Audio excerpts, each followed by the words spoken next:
Hola, soy Iván, soy economista y trabajo en el grupo de Economía de Sol, y lo que vamos a tratar de hacer con estos vídeos es explicar unos conceptos básicos de economía que creemos que son fundamentales para comprender lo que está detrás del cambio constitucional y que además creemos que no se está dando a la ciudadanía. Lo que queremos es fomentar el debate para poder comprender lo que está ocurriendo.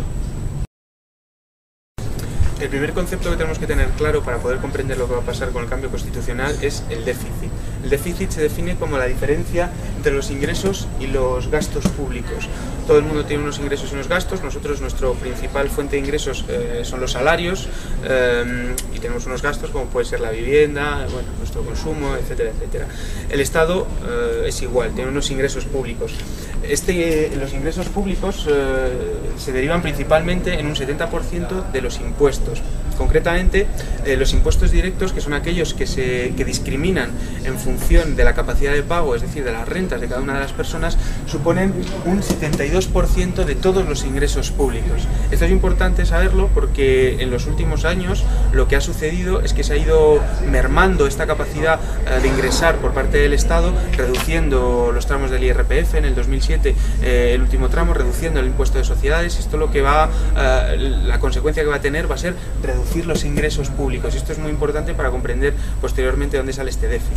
También son importantes los impuestos indirectos. Lo que pasa es que estos impuestos no discriminan en función de la capacidad de pago de cada una de las personas. Pagamos todos por igual, que ganemos 1 millón de euros o 600 euros, pagamos el 18% de IVA. Esto supone un 14% de los ingresos públicos. La tendencia es a cambiar impuestos directos por impuestos indirectos, como ha sucedido. En el 2007 redujeron el IRPF, el impuesto de sociedades, que son todos impuestos directos, impuestos directos, y sin embargo ahora nos han subido los impuestos indirectos. Por otro lado, la diferencia entre ingresos y gastos, hemos dicho que era el déficit. Pues los gastos también son muy importantes, comprender hacia dónde van todos nuestros impuestos. Muchas veces lo que se está diciendo es que se está despilfarrando, que el sector público es ineficiente, etcétera, etcétera. Bueno, el 70% de nuestros gastos son gastos sociales. ¿Qué significa gastos sociales? Pues son gastos en pensiones, gastos en bienes públicos preferentes, como la sanidad, la educación, son gastos en las pensiones públicas. Entonces, si bien es cierto que también hay mucho despilfarro, también es cierto que tenemos que tener en cuenta que la mayor parte de los impuestos están sosteniendo todo este estado social que están queriendo desarmar. Pues como decíamos, el nivel de déficit viene dado por la diferencia entre los ingresos y los gastos públicos. Ahora bien, tenemos que hablar de los estabilizadores automáticos para poder comprender qué es lo que están introduciendo en la reforma constitucional. Los estabilizadores automáticos son unos mecanismos que se activan de forma automática sin intervención del gobierno. Por ejemplo, por el lado del ingreso, los estabilizadores automáticos tenemos el IRPF. Esto lo que hace es que cuando estamos en recesión como ahora, la gente tiene menos trabajo, paga menos impuestos y por lo tanto los ingresos públicos caen. Es decir, estos caen. Esto es todos los impuestos, ¿no? Principalmente impuestos directos, como hemos visto, son la mayor proporción de los ingresos. Y luego tenemos los estabilizadores automáticos por la parte del gasto, y estos son principalmente el desempleo. ¿Esto qué significa? Cuando estamos en niveles de crecimiento muy bajos como los de ahora, va a haber mucha gente que se va a quedar en el paro y por lo tanto el gasto público va a incrementarse, ¿vale? Lo que ha pasado también es que, como hemos visto, los ingresos públicos que provienen principalmente de los ingresos los han ido mermando con reducciones sucesivas de los impuestos principalmente directos. Entonces, lo que está ocurriendo en una época de recesión como la que estamos sufriendo es que el déficit está subiendo, ¿no? Y esto es importante comprender. El déficit público se puede financiar de diferentes maneras. La primera de ellas es recurrir al Banco Central. Lo que hace el gobierno es emitir una deuda y el Banco Central se lo compra. Lo que ocurre es que nosotros no tenemos ese arma, porque la política monetaria se la hemos cedido al Banco Central Europeo y este está centrado principalmente en una misión furibunda contra la inflación. Entonces, esto no lo tenemos.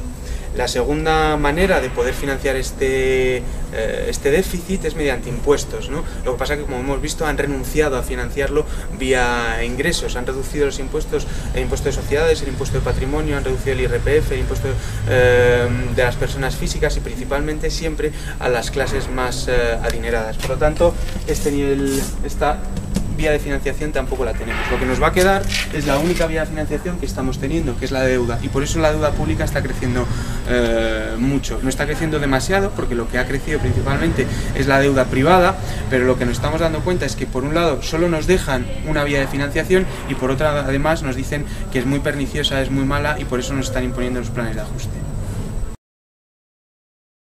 Pues el déficit público se compone de dos partes. Una parte es la parte cíclica. Entonces, esta parte, que vamos a llamar cíclica, proviene de los estabilizadores automáticos que antes hemos visto.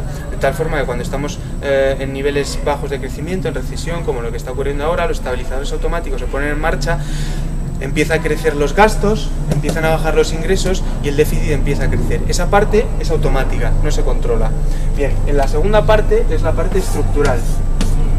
Y esta es la parte que controla el gobierno. Lo que hace el gobierno normalmente, o debería de hacer en épocas de crisis, es inyectar dinero en la economía, es decir, gasto público para generar empleo y reducir nuestra tasa de desempleo. Esto lo hemos renunciado a hacer. Y de hecho el cambio constitucional donde se va a centrar es principalmente en el nivel cíclico, es decir, en donde amortigua los estabilizadores automáticos, lo que hacen es amortiguar la recesión, pues esto nos lo están eliminando. Y por otro lado, con los planes de ajuste lo que nos están obligando es a reducir la capacidad que tiene el Estado de luchar contra la recesión, es decir, en definitiva, de hacer crecer la economía, de crear empleo productivo, etcétera, etcétera.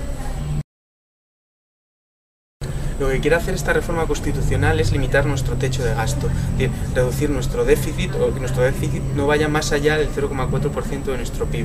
Ahora bien, esto ya lo hacen los estabilizadores automáticos, es decir, los estabilizadores en época de crisis lo que hacen es reducir el déficit porque hay más ingresos y menos gastos, como hemos visto anteriormente. Por lo tanto, ¿por qué lo ponen en la Constitución? Pues básicamente ya nos lo han dicho, para lavar la cara de España frente a los mercados. Para poder lavar la cara lo que tenemos que tener es la cara sucia. Y nuestra cara principalmente se ha ensuciado por el 11% de déficit que hemos generado el año pasado y el 9% de déficit que tenemos este año. Sin embargo, como hemos visto, los gastos, los mayores gastos que se producen en una recesión, bueno, o en una época normal del ciclo económico, son gastos sociales. Es decir, lo que nos van a obligar a hacer en un futuro, cuando haya recesiones más o menos graves, va a ser dar bocados al estado de bienestar, es decir, a las pensiones, a la sanidad, a la cultura, a la educación, para poder llegar a ese techo de gasto y poder hacer que este déficit no llegue más allá del 0,4% del PIB. Es decir, no hay otra salida, no hay otro sitio de donde poder coger, puesto que el déficit, la parte estructural del déficit nos la han limitado con los planes de ajuste, la parte cíclica nos lo limitan con esto, entonces la única parte donde se puede dar bocados es del estado de bienestar, que se va a ir convirtiendo cada vez más en un estado de malestar. Desde el Grupo de Economía de Sol a este cambio constitucional lo hemos llamado golpe de Estado financiero, golpe de Estado de los mercados financieros. Esto es por lo siguiente: lo que quieren los mercados financieros es generar un nivel suficiente de ingresos para poder pagar la deuda que tenemos. Esta deuda que, por otro lado, ha sido creada, es decir, es derivada de la crisis de estos mercados financieros, de la hipertrofia, desmesura y descontrol de los mercados financieros. Este conjunto de acciones de los mercados financieros ha creado el déficit, o al revés, es decir, la crisis ha creado el déficit. Para poder pagar esta deuda, lo que nos van a hacer va a ser, como no quieren incrementar la vía de los ingresos, incrementando los impuestos a las clases más adineradas, lo que van a hacer es reducir el gasto, es decir, reducir esto, para reducir el nivel de déficit. Entonces lo que están haciendo es imponernos planes de ajuste para que el gobierno no se gaste en los planes de pensiones, ese es el pensionazo, para que los mercados estén seguros de que el gobierno no va a sostener el sistema público de pensiones. Lo que están haciendo con la reforma del mercado laboral es exactamente igual. Lo que están haciendo con los recortes en la sanidad, los recortes en la educación, los recortes en el sector público en general, todo eso viene impuesto por los mercados financieros. Y el último golpe de mano ha sido incluir esa voluntad directamente en la Constitución. Es decir, ahora lo que está ocurriendo es que la voluntad popular, es decir, la soberanía del pueblo, no está plasmada en la Constitución, sino lo que va a estar plasmado es la soberanía de los mercados financieros, y por eso lo hemos llamado un golpe de Estado de los mercados financieros. Es importante también saber que todo lo que está ocurriendo ahora no es de un fruto casual, sino que viene de toda una trayectoria del neoliberalismo que ha ido invadiendo esferas económicas, concretamente la del Pacto del Euro. En el Pacto del Euro ya estaba escrito que era necesario modificaciones en las leyes nacionales para poder conseguir las reducciones de gasto público necesario para poder otra vez volver a pagar la deuda de estos mercados que por otra parte nos han causado la crisis. Es decir, en el Pacto del Euro ya estaba escrito negro sobre blanco reformas en la legislación que en nuestro caso se ha transformado de la manera más radical posible, que es modificar la Carta Magna, es decir, la ley superior que rige a todos los españoles.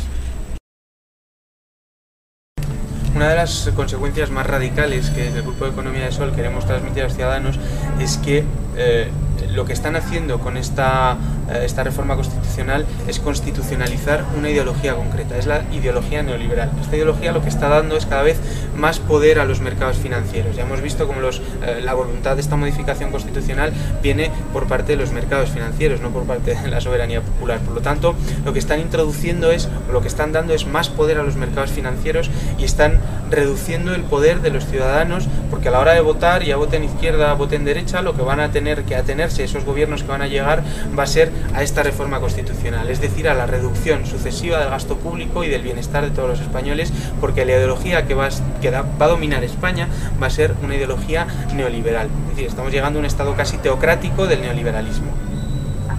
¡Que no! ¡Que no! ¡Que no nos representan! ¡Que no! ¡Que no! ¡Que no nos representan! ¡Que no! ¡Que no!